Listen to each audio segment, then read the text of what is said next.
5 ವರ್ಷವೂ ನಾನೇ ಸಿಎಂ ಎಂದ ಸಿದ್ದರಾಮಯ್ಯ. ವಿಧಾನಸಭೆಯಲ್ಲಿ ವಿಪಕ್ಷಗಳಿಗೆ ತಿರುಗೇಟು, ಕೊಟ್ಟ ಮಾತಿನಂತೆ ನಡ್ಕೊಳ್ತಾರೆ ಡಿಕೆಟಿ. ಗೃಹಲಕ್ಷ್ಮಿ ಬಗ್ಗೆ ತಪ್ಪು ಮಾಹಿತಿ ಕೊಟ್ರ ಲಕ್ಷ್ಮಿ ಹೆಬ್ಬಾಳ್ಕರ್. 1-2 ತಿಂಗಳು ವಿಳಂಬ ಸಾಮಾನ್ಯ ಅಂತಾರೆ ಡಿಕೆ. ಸರ್ಕಾರದ ವಿರುದ್ಧ ಬಿಜೆಪಿಗರ ವಾಗ್ದಾಳಿ. ದ್ವೇಷ ಭಾಷಣ ಬಿಲ್ಗೆ ಬಿಜೆಪಿ ವಿರೋಧ, ಸತ್ಯ ಹೇಳಿದ್ರೆ ಉರಿ ಹೊತ್ಕೊಳ್ಳುತ್ತಾ ಎಂದ ಸಿಟಿ ರವಿ. ಕಾನೂನು ಸುವ್ಯವಸ್ಥೆಗಾಗಿ ಬಿಲ್ ಎಂದ ಡಿಕೆ. ಬೆಂಗಳೂರಿನಲ್ಲಿ 190 ಟನ್ ಯೂರಿಯಾ ಅಕ್ರಮ ದಾಸ್ತಾನು. ಸಬ್ಸಿಡಿ ಬದಲು ತಮಿಳುನಾಡಲ್ಲಿ 2,000ಕ್ಕೆ ಮಾರಾಟ. ಪಬ್ಲಿಕ್ ಟಿವಿ ರಿಪೋರ್ಟ್ ಸಂಚಲನ. ಹೆರಾಲ್ಡ್ ಕೇಸಲ್ಲಿ ಸೋನಿಯಾ ರಾಹುಲ್ಗೆ ರಿಲೀಫ್. ಮನ್ರೇಗಾ ಹೆಸರು ಬದಲಿಸಿದ ಕೇಂದ್ರಕ್ಕೆ ಪ್ರಿಯಾಂಕಾ ಕ್ಲಾಸ್. ಬಂಗಾಳದಲ್ಲಿ 58 ಲಕ್ಷ ಹೆಸರು ಡಿಲೀಟ್.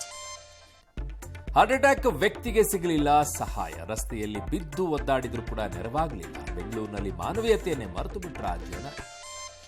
ಎಮಿಷನ್ ಟೆಸ್ಟ್ ಇಲ್ಲದಿದ್ರೆ ದೆಹಲಿಗೆ ನೋ ಎಂಟ್ರಿ. ನಾಳೆಯಿಂದ ರೇಣುಕಾ ಮರ್ಡರ್ ವಿಚಾರಣೆ. ಮಗಳಿಗಾಗಿ ಪತ್ನಿ ಕಿಡ್ನಾಪ್ ಮಾಡಿದ ಪ್ರೊಡ್ಯೂಸರ್.